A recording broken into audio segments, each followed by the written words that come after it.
Episode 6। Shri Ram की वानर सेना से मित्रता और सुग्रीव का राज्याभिषेक।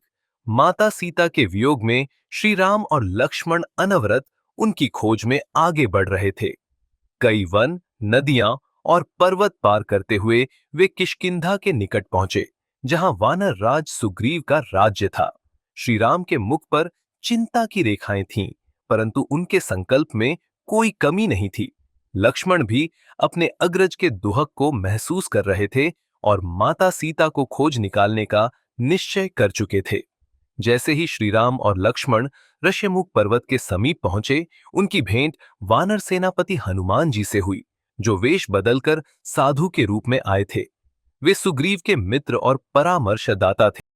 हनुमान जी ने तुरंत समझ लिया कि ये कोई साधारण पुरुष नहीं, बल्कि साक्षात भगवान विष्णु के अवतार हैं। उन्होंने श्रद्धा से प्रणाम किया और कहा, हनुमान, हे प्रभु, आप कौन हैं? आपके मुख पर तेज और करुणा दोनों का अद्भुत संगम है। मैं आप दोनों के आगमन का कारण जानना चाहता हूं। श्री राम, हे महाबलशाली वानर, मैं अयोध्या के राजा दशरथ का पुत्र राम हूं और यह मेरे अनुज लक्ष्मण है। मेरी धर्मपत्नी सीता को राक्षस राज रावण हर ले गया है और हम उसकी खोज में यहां आए हैं। हनुमान जी भाव विह्वल होकर बोले, हनुमान, हे प्रभु, मैं आपका सेवक हूं। मैं आपको सुग्रीव से मिलवाता हूं। वह भी अपने भाई बाली के कारण कष्ट में है। शायद आप दोनों एक दूसरे की सहायता कर सकें। हनुमान जी ने श्री राम और लक्ष्मण को अपनी पीठ पर बैठाया और किष्किंधा की ओर उड़ चले। हनुमान जी श्री राम और लक्ष्मण को लेकर सुग्रीव के पास पहुंचे। सुग्रीव ने श्री राम को प्रणाम किया और अपना दुख व्यक्त किया। सुग्रीव, हे प्रभु, मेरे भाई बाली ने मुझे मेरे ही राज्य से निष्कासित कर दिया और मेरी पत्नी को भी छीन लिया। मैं वन में भटक रहा हूं, कृपया मेरी सहायता करें। श्री राम ने सुग्रीव को आश्वस्त किया। श्री राम, हे वानर राज, हम मित्रता करते हैं। मैं तुम्हें बाली से मुक्त कर दूंगा और बदले में तुम मेरी सहायता करोगे। दोनों ने अग्नि को साक्षी मानकर मित्रता की प्रतिज्ञा ली।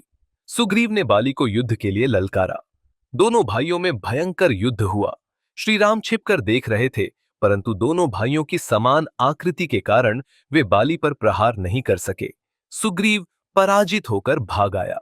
तब श्री राम ने उसे पहचान के लिए एक फूलों की माला पहनने को कहा। अगले दिन पुनः युद्ध हुआ और इस बार जैसे ही बाली ने सुग्रीव को दबोचा, श्री राम ने एक ही बाण से बाली का वध कर दिया। बाली ने अंतिम समय में श्री राम से कहा, बाली, हे राम, आपने मुझे छल से मारा, यह उचित नहीं था। श्री राम, हे बाली, तुमने अपने अनुज का राज्य और उसकी पत्नी छीन ली थी। यह अधर्म था। मैं धर्म की रक्षा के लिए आया हूं। बाली ने अपनी भूल स्वीकार की और अपने पुत्र अंगद को श्री राम की शरण में भेज दिया। बाली के वध के बाद सुग्रीव को किष्किंधा का राजा बनाया गया। वानरों में हर्ष का माहौल था। सुग्रीव ने श्री राम को वचन दिया कि वह वर्षा ऋतु के समाप्त होते ही सीता माता की खोज में सहायता करेगा। श्री राम और लक्ष्मण पर्वत पर एक गुफा में निवास करने लगे, जहां वे धैर्यपूर्वक वर्षा ऋतु के समाप्त होने की प्रतीक्षा करने लगे।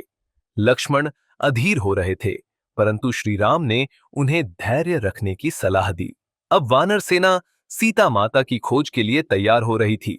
आगे क्या होगा, यह जानने के लिए देखते रहिए अगला एपिसोड।